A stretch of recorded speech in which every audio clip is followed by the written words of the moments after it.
भैया कैलाश जी ने बहुत काम करवाया है। कैलाश जी ने कृषि अनुसंधान केंद्र है, जैसे मोदी जी के राज में 370 धारा भी हटी है, राम मंदिर भी बना है। तो कैलाश जी ने ऐसे बहुत सारे काम करवाए। ग्रामीण सड़क योजना कैलाश जी राज में हुई है, रेलवे पूरी इलेक्ट्रॉनिक कैलाश जी राज में हुई है। मंत्री जी ने मंत्री रहते हुए बहुत सारे काम करवाए हैं जो क्षेत्र के लिए अच्छे काम है।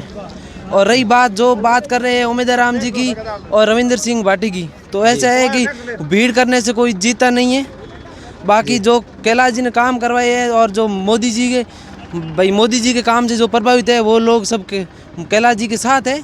और कैलाश जी ने अच्छा काम करवाया और कैलाश जी इस बार 3 लाख प्लस से जीतेंगे। अच्छा, एक हवाई अड्डे की आपने बात की, तो हवाई अड्डे की अभी तक बनकर तैयार नहीं हुआ है, तो उनके बारे में ऐसे है, पहले केंद्र में सरकार मोदी जी की थी, तो राजस्थान में सरकार भाई गहलोत जी की थी। कांग्रेस की राज में कैलाश जी ने हवाई अड्डे के लिए ज़मीन मांगी तो इन्होंने वो स्वीकृत की नहीं। भाजपा की सरकार आते ही, भजन लाल जी की सरकार आते ही जगह स्वीकृत हो गई और जल्द ही 2 साल के अंदर आपको एयरपोर्ट देखने को मिलेगा। अच्छा, एक अपने एशिया की सबसे बड़ी पचपदरा में जो रिफाइनरी लगी है, वो रिफाइनरी में यहाँ के स्थानीय लोगों को रोजगार नहीं मिल रहा है, तो क्या कैलाश चौधरी दोबारा सांसद बनने पे उसमें स्थानीय लोगों को रोजगार दिला पाएगा क्या? बिल्कुल, स्थानीय लोगों को रोजगार भी मिलेगा और युवाओं को अंदर काम करने की जगह भी मिलेगी। और रही बात, कल हरीश जी बता रहे थे कि रविंद्र सिंह ने और कैलाश जी ने रिफाइनरी का गेट तक भी नहीं देखा है, तो हरीश जी ऐसी बात है कि रिफाइनरी गेट शायद तक आपने भी नहीं देखा होगा। और जो आपने देखा है तो वहाँ बाइतू के युवा अंदर काम कर रहे हैं, तो वो सब कैलाश जी की वजह से ही कर रहे हैं और कैलाश जी ने अंदर युवाओं को भी लगाया है। अच्छा, तो जैसे यहाँ बाड़मेर जैसलमेर बालोतरा की मुख्य समस्या देखें तो पानी की मुख्य समस्या रही है। घर घर जल मिशन के तहत सबके घरों में पाइप लग गया, मगर बड़ी बड़ी टंकियां बन गई है, मगर टंकियों में अभी तक पानी नहीं पहुंचा है और लोगों को पानी की सबसे बड़ी जल्दी पानी पहुंच जाएगा। भाजपा की सरकार अब बने हुए हैं, पहले कांग्रेस की सरकार थी तो वो ये काम नहीं करवा पाई है। अब भजन लाल जी की सरकार आई है तो निश्चित रूप से ये काम होगा।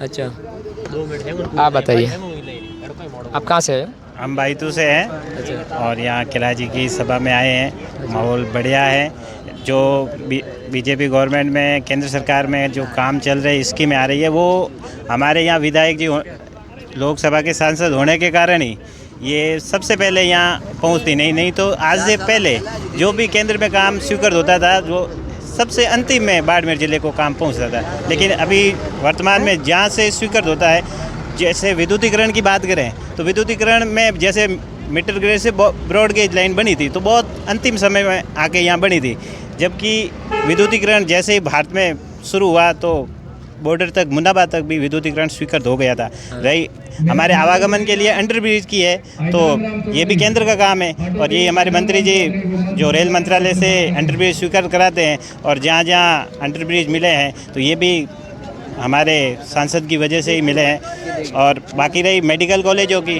तो हमारे राजस्थान में जो मेडिकल कॉलेज हैं ये भारत सरकार द्वारा स्वीकृत है और हर ज़िले में ये मेडिकल कॉलेज मिले और हमारे बाड़मेर में भी मेडिकल कॉलेज मिला है। तो यहाँ बाड़मेर के लोगों की सुविधा होगी कि वहाँ जो डॉक्टर बनेंगे ये हमें भी मिलेंगे, बाड़मेर वालों को ही। इसी कारण हम जो बात कहते हैं ये केंद्र सरकार की स्कीमें हैं और हम इसी बार भी केंद्र सरकार के जो साथ हैं और यहाँ से कैलाश जी को जीता के ही भेजेंगे।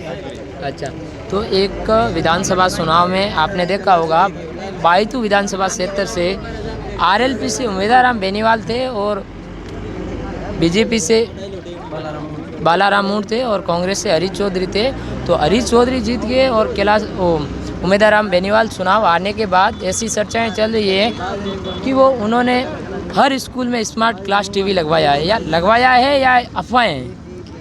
हमने देखा नहीं अभी तक। हमने तो हमारे बाइतू जो मुख्यालय पे स्कूल है गवर्नमेंट की, उसमें तो जो उमेश जी ने स्मार्ट दिया नहीं, बाकी जगह हमें पता है नहीं इसका। अच्छा, वो आरएलपी छोड़ के कांग्रेस में आए हैं तो देखते तो एक तरफ से देखे तो एक त्रिकोणीय मुकाबला हो सके बाड़मेर जैसलमेर।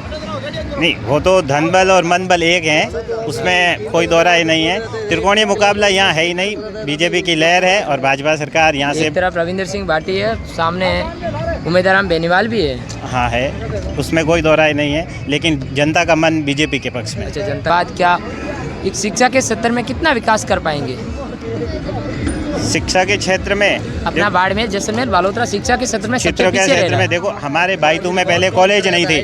देखो ITI कॉलेज कैलाजी के समय आई, और जो बाईतू में महाविद्यालय खुला है वो भी कैलाजी के समय खुला है, और बाड़मेर के अंदर जो MBBS कॉलेज खुला है वो भी बीजेपी सरकार की ही उपलब्धि है।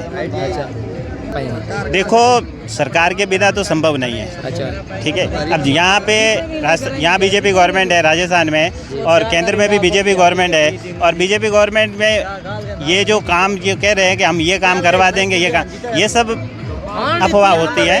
लेकिन अपने लिमिटेड जो काम है, जो उनका कोटा है, सांसद कोटा, वो भी पूरा नहीं होगा तो बाकी का काम कहाँ से लाएंगे? हम तो संभव नहीं है। लेकिन हम तो जो विपक्ष में बैठने वाले हैं वो तो हम है नहीं, हम तो पक्ष में बैठने वाले हैं, और यहाँ से बीजेपी को ही जीता के भेजेंगे। अच्छा, रविंदर सिंह भाटी भी ये दावा कर रहे हैं कि महाराष्ट्र में मोदी जी को साधता हूँ और वो निर्दलीय चुनाव लड़ रहे हैं, उनके बारे में क्या राय दोगे? उन्होंने, देखो, चुनाव लड़ना सबका, मैं भी खड़ा हो सकता हूँ, चुनाव मैं भी लड़ सकता हूँ अगर मेरे पास भी पैसे हो तो।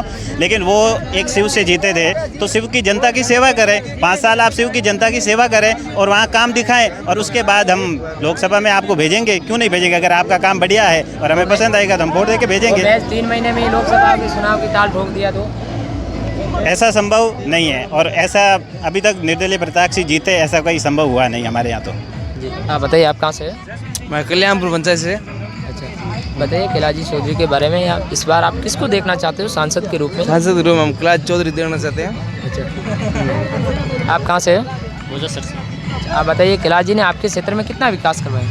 बहुत अच्छा विकास करवाया है। प्रधानमंत्री ग्राम सड़क योजना के तहत सड़क, प्रधानमंत्री आवास, मतलब हर तरह की जितनी भी सुविधा थी उस लगभग हर प्रकार से फ़ायदा मिला है आम आवाम को।